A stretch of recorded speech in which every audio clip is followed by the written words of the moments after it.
because Zach goes and confides in Jesse, who is useless, by the way, and just is like, oh yeah, like, you know, we got into it a little bit. She was really pressing me because she was concerned about whether or not I'm ready for marriage, ready for commitment.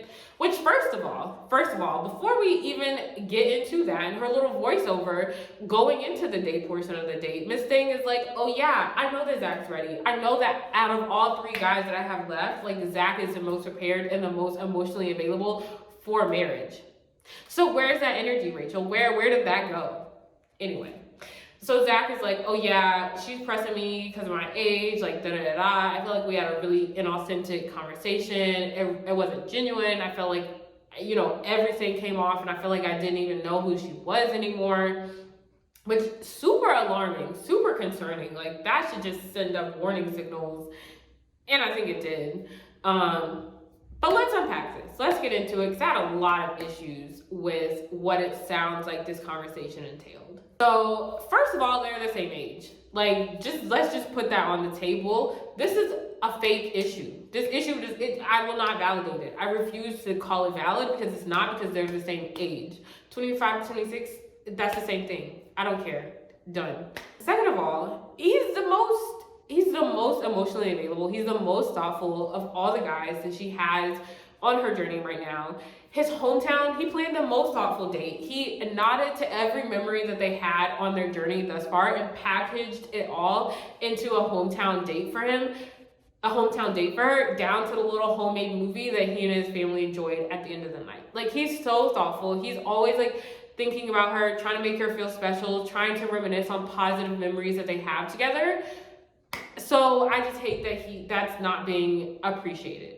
Because honestly, at this point, she doesn't deserve it. If she's just gonna like cram into him and press him about things that are not real and not like uplift him and show appreciation for the things that he's actually been doing that none of the other guys have been doing, I don't want it. I don't want to hear it. Another aspect of his thoughtfulness that he was showing this week is like, he's the only guy who I felt like was really anticipating where her headspace was going to be. Like, in his confessional, before he went on the one-on-one, like the date portion of the date, he was like, I know this is where everything kind of went wrong with Rachel and Clayton, so I'm prepared for her to kind of be a little bit on edge, or like, you know, kind of have that in the back of her head as she and I are interacting. And he's preparing himself not only to anticipate her feelings, but also to be emotionally available for her.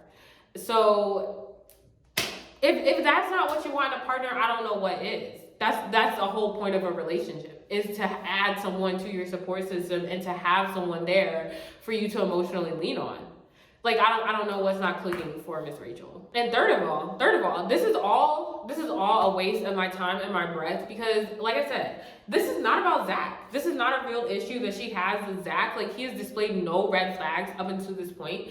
This is about Tino. This is because she wants to pick Tino and she doesn't want to have any guilt about it. She wants to be able to flip the script and annoy Zach, push Zach so far away that he's the one that wants to leave, and then she doesn't have to feel bad about picking Tino. And that's so annoying. Like, at this point, I'm honestly over her, because if you want to pick Tino, okay, that's fine. That's your business. You are in every right to do that. But you are the Bachelorette, and it is your job that if you decide that you do not have feelings for someone, or you do not see a future with them, it is your job to exit them out of your journey. Okay? There is no reason why she needs to honestly be this immature and try to not only not express herself and be honest with herself about where she is with Tino, and as opposed to where she is with Zach, and then make it Zach's problem. That's her problem. That is her problem, because Zach is not on the same page. Zach sees it with her, and Zach is in love with her. He's ready for a relationship. That is not Zach's problem, and she's making something that's her problem Zach's problem. And that's not fair to either party, but especially it's not fair to Zach. And I hate that on top of that, like, he's just such a good person. I hate that he's like now internalizing it and feeling like he needs to talk to her, he needs to somehow make this work and like fix it and bend over backwards to prove to himself something that's like literally not even an issue, because there's nothing he can do. He's not Tino. There's nothing he can do to change this situation. But I hate that he's now internalized this thing that she has made his problem, and he's like, I gotta pull out the rose ceremony, I gotta talk to her, this, that, and the third. Like, I just hate that. I hate that.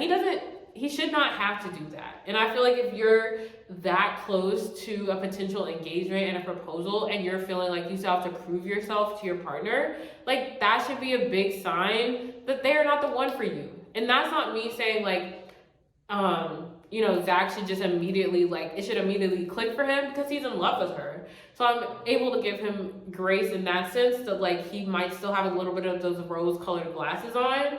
And also because in his perception, this is very out of character for Rachel. But us, as the audience, are able to see her relationship with Tino versus her relationship with Zach. So to us, it's not coming at us as a surprise. But to him, he's not privy to that type of information. So to him, this is a new version of Rachel. This is a surprise for him. I can totally understand why in his mind, he's like, maybe we can still turn it around. Maybe this is a one-off situation. But I just hate that. If you want more where that came from, be sure to check out my full recap, which will pop up on the screen.